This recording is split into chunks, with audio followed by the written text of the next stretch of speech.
Het is baie lekker om julle almal hier te sien. Dalk moet ons elke week kerkraad lidmate introduce, want dan lyk dit so mooi hier in die kerk. Ek het hierdie week 'n bietjie verkoue gehad, so as ek hier begin hoes, verskoon my net vir so 2 minute, okay? Maar dit is baie lekker om by julle te kuier en om weer hier by julle te wees en dat ons saam die Here kan loof en prys, saam kan wandel in die woord en saam as gelowiges net weer by die Here kan uitkom na 'n week, voor 'n week ook weer begin en net ook weer vir die Here dankie sê. Voor ons begin met vandag se diens, wil ek julle groet in die naam van ons Vader, die Seun en die Heilige Gees. Mag die Heilige Gees ons vul, die kerk vul, ons harte, ons liggame, sodat ons, alles wat ons doen nou in hierdie oomblik, die Here kan hoor, die Here kan beleef en kan weet dat die Here met ons is. Amen.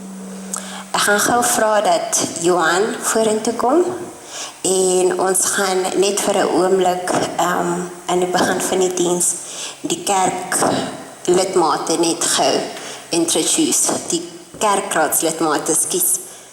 Dankie. Moet ek terugskuif, okay.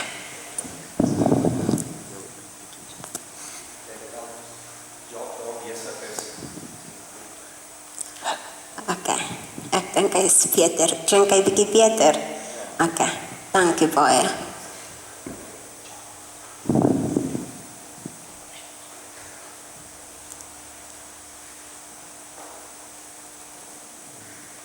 Ek hoor myself asemhaal, dit is nie baie lekker nie. Goeiemôre almal. Ons het vandag gedink as kerkraad en die bestuur daarvan om net ons kerkraadslede voor te stel in die gemeente, ons heiliges en dan het ons ook 'n paar nuus. Ons nader nou die finansiële jaareinde en met ons volgende termyn gaan ons die nuus moet voorstel. So ons het gedink is goed om dit vandag te doen. So ek wil net almal voorstel en dan gaan ons die nuus oproep en dan gaan Charlotte vir hulle 'n paar vragies vra en dan gaan hulle daarop antwoord. So eers wil ek net vir Justice vra kom. Justice is tans ons ondervoorsitter van die bestuursgroep. Ek is die voorsitter. En dan het ons ook vir Amanda wat ook deel is van die bestuursgroep en Japie Koetse. Ons het elke Dinsdag aand 'n vergadering en dan so een keer 'n maand het ons 'n kerkraadsvergadering waar ons na die besluite van die kerk voorneem en so voort. Voordat ek dan net wil begin, wat ek net graag vra vir Amanda, Stefan om vorentoe te kom en Helen Veenstra asseblief.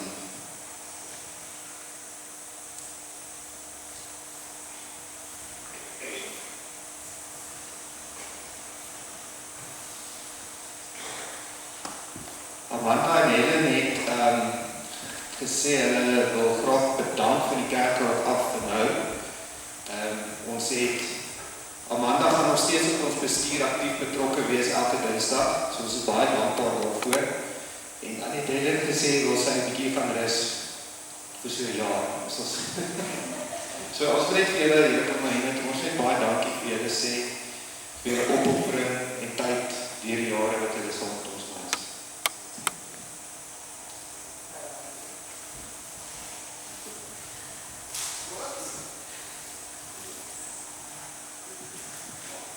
Julle kan maar weer gaan sit. Dan wil ek net die heilige kerkraadslede ook net, hulle kan sommer net daar waar hulle is staan. Ek gaan net hulle name lees en dan kan julle maar net staan en net 'n baadjie gooi. Ons eerste is Joppie Fourie, hy sit daar agter. Dan het ons vir Teresa Scott, sy is ook daar agter. Dan het ons vir Margreta van die kerk is ook daar agter. Sakkie Stefan.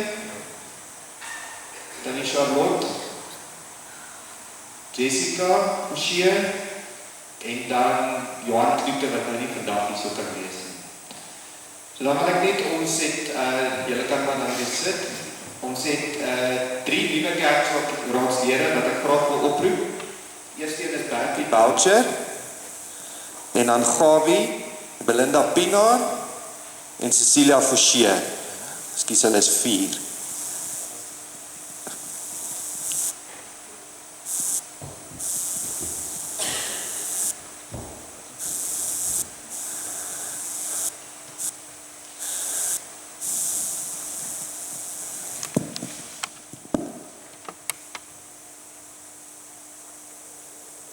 gaan net vir julle 'n paar vrae vra. As julle nie 'n antwoord, dan gaan ons pick and choose moet doen en ander mense kry wat opkom, okay?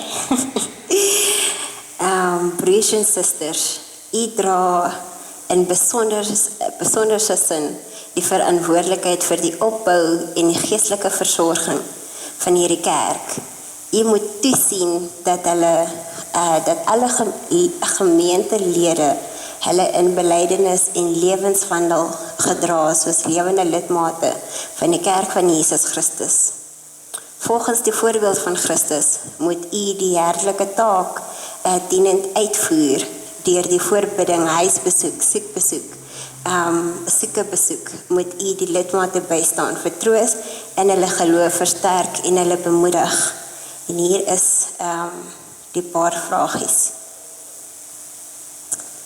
Is u daarvan oortuig dat God self u deur sy gemeente tot hierdie besondere diens geroep het? Aanvaar u die Ou en die Nuwe Testament as die enigste onfeilbare woord van God en as die volkome leer van die verlossing en verwerp u alle leerlinge wat daarmee in stryd is? Derdens, beloof u om u amp soos dit aan u voorgehou is volgens hierdie leer te getrou te vervul. En vierde, beloof u om tot die eer van God te lewe en onderwerp u die kerklike opsig en tug. Okay. Hulle het gelukkig almal ja gesê, so ons hoef nie nog iemand te gaan kry nie. Ek wil net graag namens die kerk vir julle baie dankie sê dat julle vrywillig julle tyd opoffer en saam met ons die pad stap om die kerk vorentoe te vat. Ek wil net vir Justus vra om net 'n gebed vir ons te doen. Ja, voor ek die gebed doen, wil ek ook maar net elkeen van julle ook herinner, wie is ons as kerk, tussen die Middellande? Wie is ons? Om vir onsself en vir mekaar om te gee. Vir almal in te sluit as ons dink en werk, vir al die mense in ons gemeenskap om te gee. En ook te help om ons planeet so te versorg, dat ons almal nou en in die toekoms hier kan lewe. So wat dit beteken is nie net die kerkraad se plig om betrokke te wees nie. Elkeen van julle wat vanoggend hier is, en wat ook nie hier is nie, maar wat deel is van die kerk, maak 'n verskil in ons gemeenskap. Kom ons bid saam. Ons hemelse Vader, ons sê vir U baie dankie dat ons kan weet, U is die skepper van die hemel en die aarde. Dankie dat ons kan weet, U die lewe geblaas in elkeen van ons. Gebruik hierdie energie, hierdie lewe in ons om 'n verskil te maak in ons gemeenskap. Ek bid ook dat ons kerkraad ook in hierdie roeping gehoorsaam sal wees aan U en die woord. Ons bid dit in die naam van Jesus Christus. Amen.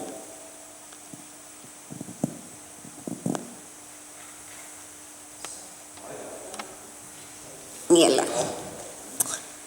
Dankie.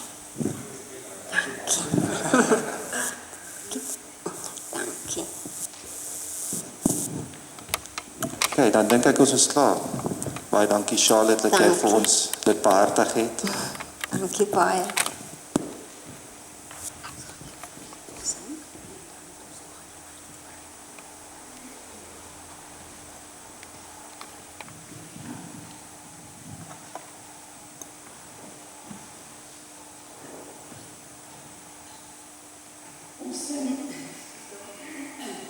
Neem maar even waar dit hier in gebou is. Dit is nou spesifiek wat hulle wat nou verkies is vir homself die woorde moet toe-eien, maar ook vir elkeen van ons. Kom ons sing daar lied en daarna gaan ons dan die lofsang van die gaan sing. Oh,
Vandag se teks is Spreuke 3 en ek wil graag vir ons lees. Spreuke 3 vers 1 sê, my seun, my onderrig moet jy nie vergeet nie en my gebooie jou hart moet daarby hou, want die lengte van jou leeftyd, die lewensjare en die vrede sal dan vir jou vermeerder word. Troue liefde en waarheid moet jou nooit verlaat nie. Bind dit om jou nek, skryf dit om die tafel van jou hart, dan sal jy guns en goeie begrip vind in die oë van God en die mense. Vertrou op die Here met jou hele hart. Op jou eie insig moet jy nie staat maak nie. Ken hom in al jou weë en hy sal jou paaie reguit maak. Kom ons sluit ons oë. Heavenly Father God, Jesus Christ, we thank you for your grace. We thank you for your unconditional love. Here, dankie vir u teenwoordigheid in hierdie kerk. Dankie vir u teenwoordigheid in ons harte, in ons lewe. Vir u teenwoordigheid hier nou. Here, ons vra dat u die Heilige Gees sal lei om op in ons harte te wees, sodat ons sal hoor wat u wil hê ons moet hoor. Uit hierdie teks, uit hierdie diens. Heavenly Father, I also pray that you lead and guide me, that you take over the service, calm my anxiety and nerves. May your will be done. In u naam alleen. Amen. Hierdie teks is vir my soos 'n gebed wat 'n mens elke dag en elke oomblik eintlik kan bid. Dit is die eerste stanse, as 'n mens kyk na die hele Spreuke en dalk veel later, jy nie.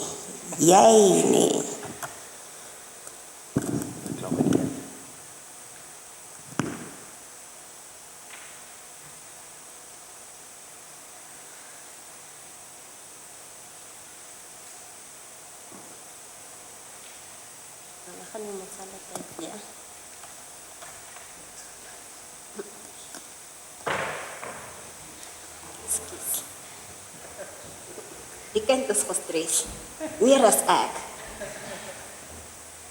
Ek het vir hom gesê, hy moet actually preek, dan doen ek wat hy doen, maar hy wou nie.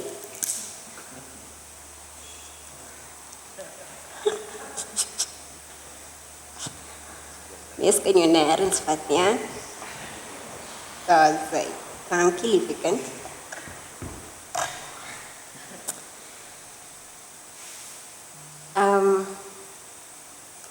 Die mooi ding, en ek wil altyd, kan julle my mooi hoor? Ok. Dat is iets moois vir my in die taal waarin ons Bybel geskryf is, in Hebreëus. En soms verloor ons 'n paar goeters in vertaling. Nie heeltemal verloor nie, maar die verduideliking daarvan is soms bietjie anders. En vandag het ek gedink, ons kan kyk na een woordjie, en toe ek het skryf en toe ek hier in die week hier aan werk, toe dink ek, Here, ek wil nie 'n lektor gee nie. So ek het my bes gedoen om die woord te verduidelik, soos in 'n preek, maar dit is 'n baie maklike woord, soos die woord hart. Jy weet, is in heart. Nou, een woord waarvan ek hou in Afrikaans, wat Afrikaanse mense baie gebruik is, my hartjie. Jy weet? Dit is vir my so mooi, ek wens ek kon vir Sydney my hartjie noem, dat hy verstaan wat ek bedoel as ek sê my hartjie, hy doen nie. Soos dit nie dieselfde klem as hy nie die taal verstaan nie, jy weet? Soos liefie en hartjie, jy weet dit bedoel, soos jy is letterlik almost, jy weet, hartklop, ja, nee, jylle smaal so, want ja. Nou die woord hart in Hebreëus is leef, of lefeef. Hy word met 'n B geskryf, maar die B, as hy nie 'n kolletjie in het nie, spreek ons om uit as 'n V. klank en uit bietjie van 'n ander soort bedoeling. Maar voor ons daar uitkom, het ek 'n paar voorbeelde vir ons gemaak. Ek het ewer gekyk na die tyd, want ek is baie oulik, hè. Nee, ek moet nie lag nie, want dan gaan ek quiz. Ekskuus.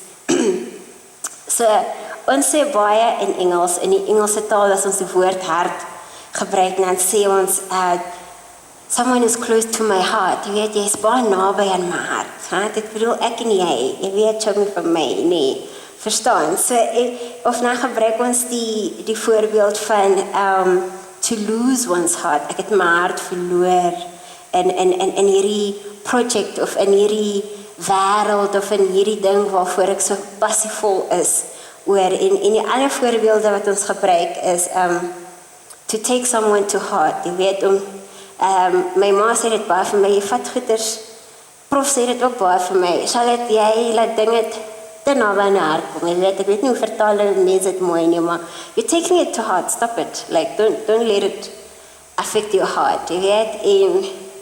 En alles vir my voel altyd soms, en ek dink dis baie ook in ons jong mense, maar ook in ons westerse kultuur, alles het te doen met die hart. Jy maak my kwaad, jy maak my hartjie seer. Jy weet?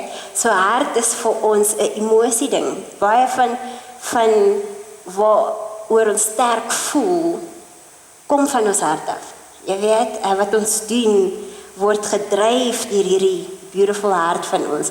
Of dit nou simbolies is, en of dit nou biologically, jy weet, ons hart klop van praat, maar ons praat baie, dit is in ons kultuur, om te sê, iets beteken vir my, regtig baie, as dit naby aan my hart is, of if it's for my heart, you know, nou die dates het nou 'n paar, en ook dis 'n ding van, as ons nou vertaal van die Hebreëus, Afrikaans toe, dates toe, en debelle toe, dan kom jy uit, byvoorbeeld by dates het ons baie verskillende woorde vir hart. Ons het die hart, wat die hart is, en dan vir die symbool het ons die hartsin, ons het vir heart attack, ons het vir 'n siek hart. Jy weet, ons het verskillende woord vir 'n siek hart, ons het verskillende woord vir 'n pained heart. Jy weet, wat is 'n heart attack in Afrikaans? Nou plaat dit my. Hartaanval, nee? Vir hartaanval, so ons het al hierdie verskillende vertalings daarvoor, waar in Hebreëus het ons hierdie een woord. So nou moet ons konteks vind, vir hoe hierdie woord vertaal moet word, in wat se konteks, en so. Ek wil net gou hier oopmaak.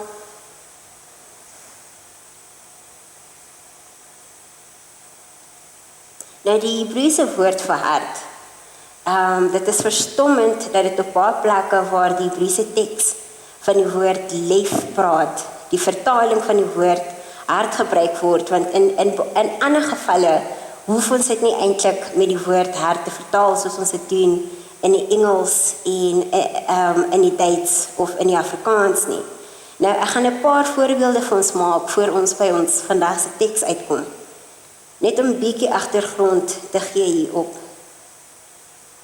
Vir die antieke Israeliete was die beelde en assosiasies en funksies wat aan hierdie woord geheg, baie anders gewees as dit wat ons het vir die woord hart vandag. Soos ek gesê het, ons gebruik, ons assosieer dit baie meer met feelings, jy weet, met emosies, maar die Hebreëse mense het dit nie regtig so gesien nie. Kom ons vat byvoorbeeld die eerste boek van Samuel, 1 Samuel 25, lees ons dat Nabal, 'n baie ryk Israelitiese boer, geweier het om vir Dawid en sy manne te betaal, omdat hulle sy kuddes beskerm het. So hy was baie kwaad met woede, en hy het probeer om vir Dawid te sê, hy gaan hulle nie betaal nie. En die teks daar sê, sy hart het in hom gesterf. Hy het soos 'n klip geword. Ongeveer 10 dae later het die Here Nabal getref en hy het gesterf. Dit klink eers vir ons of hy hartaanval gehad het. Maar dit kan nie wees nie, want Nabal leef nog 10 dae. In plaas daarvan neem die skrywer aan dat die hart as die sentrale orgaan die beweging van die mense ledemate moontlik maak. Wanneer die hart sterf, is die liggaam immobilized, soos 'n klip. Ons mediese kennis lei daartoe dat sulke simptome aan 'n beroerte toeskryf, maar in Israel was die brein nie meer as 'n orgaan bekend. Dit was nie meer belangriker as die longe of as die hart nie. So aan die ander kant het die Israeliete die verband tussen die hart en die bors en die verskynheid van die onaangename toestande van opwinding tot en met siektes beskryf op dieselfde manier as wat ons sulke sensasies sou beskryf. Maak ek sin sover? So,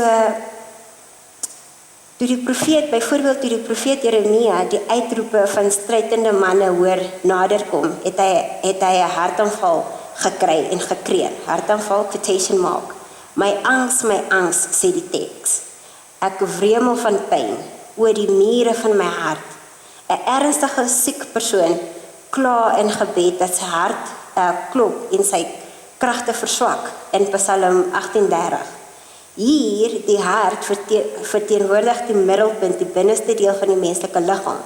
Soos ons praat van die hart van die see, die hemel van die see en die hemel, of 'n boom om sy middelpunt, om die mees ontoeganklike deel te beskryf. Net so wanneer ons die middelpunt van 'n stad noem, die hart, the heart of the city. Die harte van die kinders van die mensdom lê oop vir Jahwe, wat die geheime van hulle harte ken. 'n Mens se hart kan vol vrees of kalm of bang of trots wees. Dit kan kragtig iets begeer en dit kan jubel. Die gesegdes en die wysheidsboeke leer ons dat hoop wat ontbreek 'n mens se hart kan siek maak en dat 'n blye hart 'n goeie gesonde kan bevorder en dikwels doen. Nou gaan ek weer vir ons teks lees.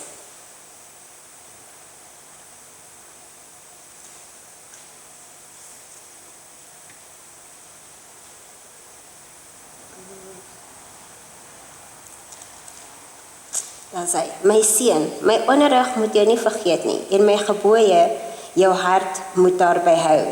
Want die lengte van jou leeftyd, die lewensjare en die vrede sal dan vir jou vermeerder word. Troue liefde en waarheid moet jou nooit verlaat nie. Bind dit om jou nek, skryf dit om die tafel van jou hart, dan sal jy guns en goeie begrip vind in die oë van God en die mense. Vertrou die Here met jou hele hart. Op jou eie insig moet jy nie staat maak nie. Ken hom in al jou weë en hy sal jou baie regmaak. Soos ek gesê het, daar's baie verskillende assosiasies wat 'n mens in die woord lyf kan maak. Nou, ons het in hierdie stanzas soveel voorbeelde dat ons sal dink dat, okay, maar Charlotte, dit maak eintlik sin to say that this is the heart they're talking about. Nou wil ek teruggaan na daai konteks wat ek gegee het. Hart en harteloosheid.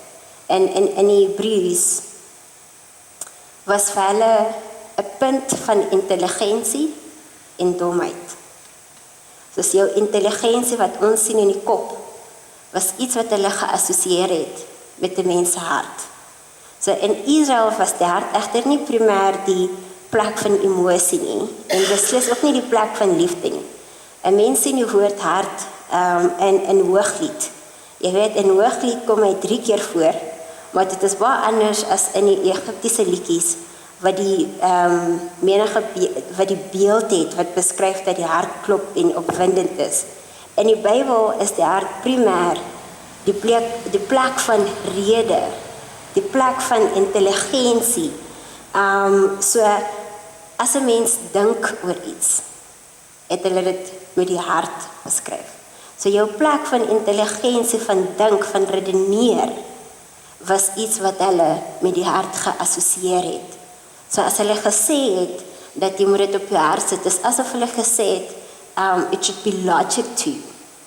As ek nou in Engels sê, iets moet vir my logies wees, klink dit soos 'n kopding. Jy weet, iets moet vir my logies maak as 'n kopding, maar hulle het dit ook geassosieer met, dit moet sin maak as dit moet logies wees as dit in jou hart is. Dit was die, een van die primêre redes van die hart vir hulle. Nou, Hulle sê byvoorbeeld, in die Bybel is die hart primêr die locus van die rede en intelligensie, van geheime beplanning, beraadslaging en besluit.